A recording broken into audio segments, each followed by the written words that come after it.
So this last section of lecture for this week's lecture include the diseases of the cardiovascular and lymphatic systems. Endocarditis, septicemia, the plague, Lyme disease, mononucleosis, and anthrax. Endocarditis. Endocarditis is inflammation of the endocardium.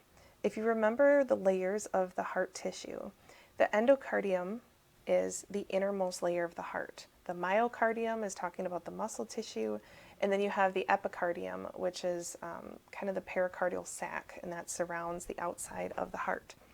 Well, the endocardium on the inside, that's all of the tissues that line the inside of the atria and the ventricles and the heart valves. And usually when we're talking about endocarditis, we're talking about an infection of the underside of the heart valves, because you have blood moving pretty rapidly through this valve, but on the underside, the bacteria have a chance to stick and cause infection in that area. Symptoms of endocarditis include fever, anemia, abnormal heartbeat. Sometimes the symptoms are similar to a heart attack. The two major causative microorganisms of endocarditis include Staph aureus and Strep pneumo, although Streptococcus pyogenes is another common cause of endocarditis. This is treated with antibiotics, and it's fatal if it's left untreated. Septicemia is talking about when microorganisms are actively multiplying in the blood. Fever is the prominent symptom. The patient appears very ill and may have an altered mental state, shaking, chills, low blood pressure, and GI symptoms. This is treated with antibiotics, and it can be fatal if it's not treated. So this slide talks about bacteria or fungi. My niece actually had influenza A virus infection, so she had the flu, and she ended up with septicemia. So it was viral sepsis, and she was hospitalized for 9 days from this viral sepsis. So that is a possibility. Now the plague. I talked about the plague when we went through how to control infections. So now I'm going to go into a little bit more details about the plague. The plague is transmitted, or the plague causative agent is Yersinia pestis. The way that I remember that is plague is associated with pests like fleas and rodents, and pestis has the word pest inside of it, so Yersinia pestis. The rodents are the reservoir, fleas are the biological vectors. So what that means is rodents, like rats particularly, are running around harboring Yersinia pestis. Fleas bite the rodent, jump off the rodent, and bite the person, and the fleas physically transmit that. In this situation, everybody dies. So the rodent carrying it dies, the infected flea dies, and the person eventually dies unless they get treatment. There were some big plague pandemics. So the Black Death, 100 million were killed in the 6th century AD. This is a quarantinable disease, and antibiotics are effective, but you have to know what you're dealing with in order to treat the patient properly. So you have to know what is causing the problem. One of the telltale signs of the bubonic plague is this bubo. So here you can see this bump. And I did post a Monsters Inside Me video clip that talks about a patient that has a bubo from the bubonic plague. Usually these buboes are going to appear in the inguinal lymph nodes, because most people get bit by fleas in their legs. And then when the lymphatic system sucks up the Yersinia pestis and goes to clean that fluid before returning it to circulation, it ends up in the leg. But it is possible to have a bubo in the axillary region if you get bit by a flea in the arm, or in the cervical region if you get bit by the flea carrying this in the face. Not all fleas carry this, but it is out there, and there's recent cases of the plague every day that happen. So there's 3 possible manifestations. The pneumonic plague is the respiratory disease. So that one is most rapidly spread from person to person, and that can kill you within 24 hours of attaining the microorganism. Bubonic plague is the bacterium is injected through the flea bite, and then it goes and forms the bubo in one of the lymph nodes. Usually at that point you have the flu-like symptoms accompanied by that bubo, and you get diagnosed with the plague, and then you get put in quarantine. So It's almost better to get the bubonic form because then you have kind of a warning. It's not just all of a sudden, oh, well, you got pneumonia, you're going to die within 24 hours. So this one gives you a time to get to the doctor and get evaluated so that they can diagnose you. If you ignore this, it will spread to becoming the pneumonic plague. So bubonic plague can become pneumonic, and once it's pneumonic, this is highly fatal. There's also septicemic. When the case progresses to massive bacterial growth in the blood, almost all cases will eventually go to septicemic. So this shows the life cycle. So you've got these rodents, and fleas kind of transmit it between the rodents, and then when certain rodents get infected, it ends up killing them, and then the fleas can jump off and bite the guy, and he looks awfully happy to be like, hey, I'm carrying the plague, and she's like, oh no, you ain't coming by me. So it's kind of a hilarious picture to look at. But anyways, so he's got the plague and he can transmit it to her now, and she's going to end up with the respiratory plague. So you get bit by the flea, you get the bubonic plague, you become infectious, and anytime you exhale, you can spread it to the next person. Now, when this person initially gets it from another person, they're going to start with the pulmonary form. They're going to start with the pneumonic form, which is highly fatal off the bat. Now we're going to talk a little bit about Lyme disease. So Lyme disease is spread by a specific type of tick. It's the Ixodes tick. And this tick is only found here, so a very small chunk of the western United States. Here, so right around Wisconsin, Minnesota area. And then all over the East Coast. And then from the East Coast, it spreads into Europe and all the way into Russia. And there's different species of ticks, but they're all of the Ixodes genus that can transmit this. So it's a deer tick that's going to transmit this. The microorganism is Borrelia burgdorferi. So Borrelia burgdorferi is the microorganism that causes Lyme disease. Borrelia is a spirochete, so it's a spiral-shaped bacterium. And this one's a little bit weird because its genetic material isn't circular like most bacteria. It's actually linear, so they have a linear chromosome. They can also change what form they're expressing on their surface depending on what stage in their infectious cycle is. So they're going to express certain proteins when they're in the tick, and then once they get in the person, they can sense that they've changed environment and they'll express different proteins inside of the person. When they do this switch of proteins, sometimes those proteins can remain in the tissues, and about 10% of patients go on to develop chronic inflammation in the joints, which leads to that arthritis, and only about 10% of patients actually develop arthritis. Now this bullseye rash, usually you associate Lyme disease with the development of a bullseye-like rash. The bullseye rash only appears in about 60% of people that are infected.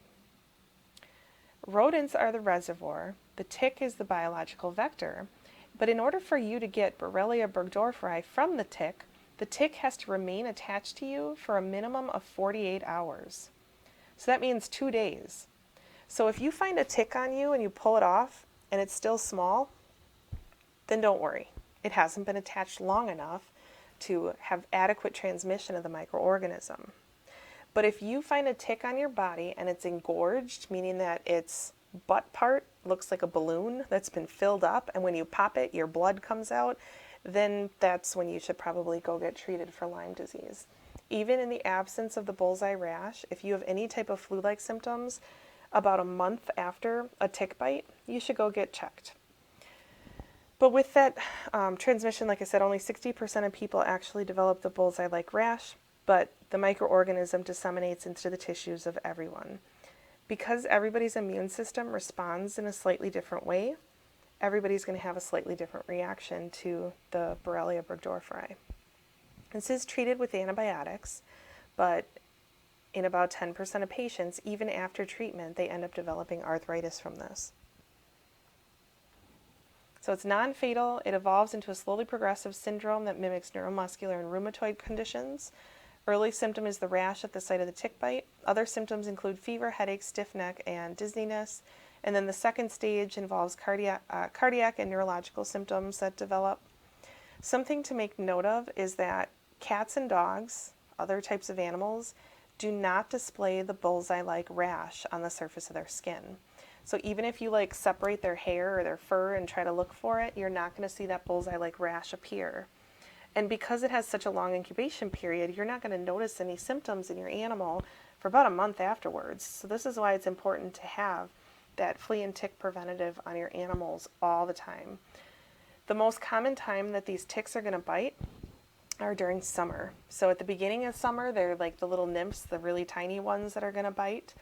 And later, like in the early fall, around September, you're going to have the adult ticks that are going to bite. And both of those stages can transmit the Borrelia burgdorferi to cause Lyme disease. So this is what this looks like. This is the bullseye-like rash that appears. This is what the tick looks like. So it's got this black hood and this red butt. Although when it starts to drink your blood, this will swell up like crazy and it looks all gray in color. And this is what it looks like. You can see the little nymph and then the adult tick here. And then here is the spirochete, this long spiral-shaped bacterium known as Borrelia burgdorferi.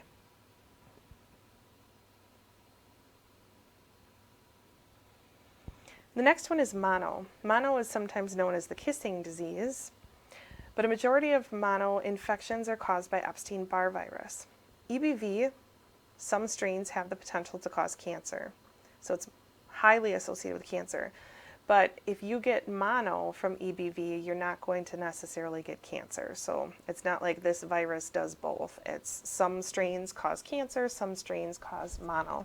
Similar to how like HPV can cause cervical cancer, but can also be asymptomatic or cause genital warts. So most of the remainder of mono infections are caused by cytomegalovirus or CMV. You have the sore throat, high fever, and cervical lymphadenopathy. This has a really long incubation period, so it takes 30 to 50 days after exposure to develop symptoms. You may exhibit a gray to white exudate in the throat, skin rash, and enlarged spleen and liver. The major one for mono is the extreme fatigue. So people feel extremely tired from this one, and that extreme fatigue can last months. So that is what you want to look for exam questions, is the extreme fatigue with this one. It's treated with antivirals and typically subsides.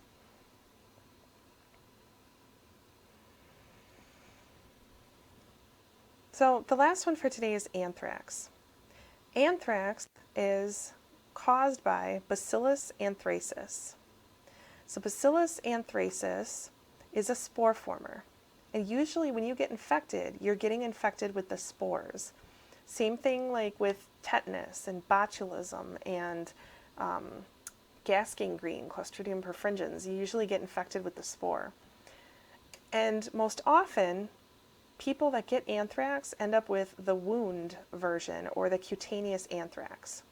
So anthrax naturally lives in the environment, but it particularly lives on the coats of animals. Animals like ruminants, such as deer and cows.